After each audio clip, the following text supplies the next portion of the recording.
इस बीच एक और बड़ी खबर आपको बताते हैं उत्तर प्रदेश की सियासत से। जानकारी ये सामने आ रही है, असदुद्दीन ओवैसी और चंद्रशेखर की पार्टी का गठबंधन होगा।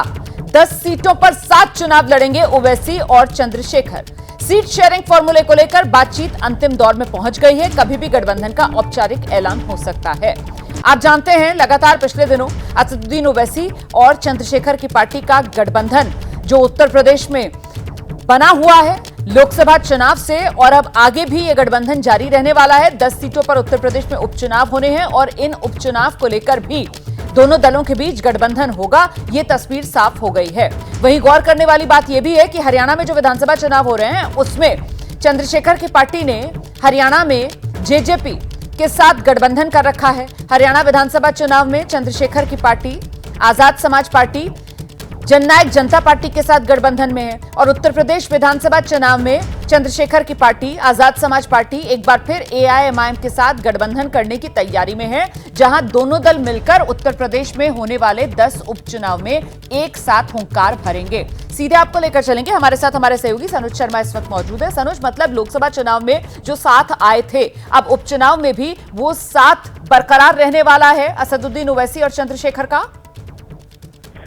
देखिए, जो सूत्रों से जानकारी मिल रही है उससे जो चंद्रशेखर आजाद हैं और जो एआईएमआईएम प्रमुख है असदुद्दीन ओवैसी, दोनों के बीच कई दौर की वार्ता हो चुकी है और दोनों के बीच गठबंधन पर बात भी बन गई है। कभी भी दोनों के बीच गठबंधन का ऐलान हो सकता है।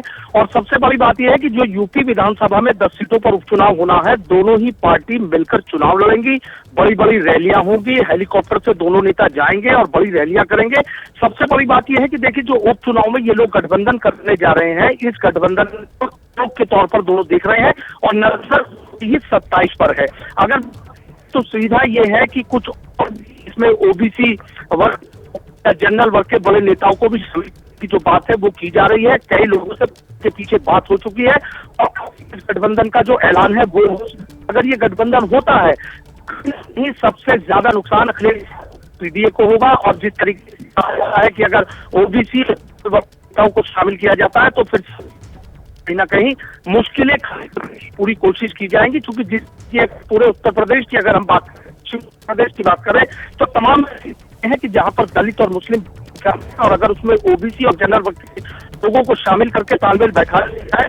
महत्वपूर्ण जानकारी आप दे रहे हैं सनुज। मैं दोबारा आपसे बात करने की कोशिश करती हूं, तब आप अपनी बात पूरी कीजिएगा। फिलहाल कुछ तकनीकी दिक्कत आ रही है, आपकी आवाज साफ नहीं आ रही है। वाकई में गेम चेंजर तो हो सकता है उत्तर प्रदेश की सियासत में।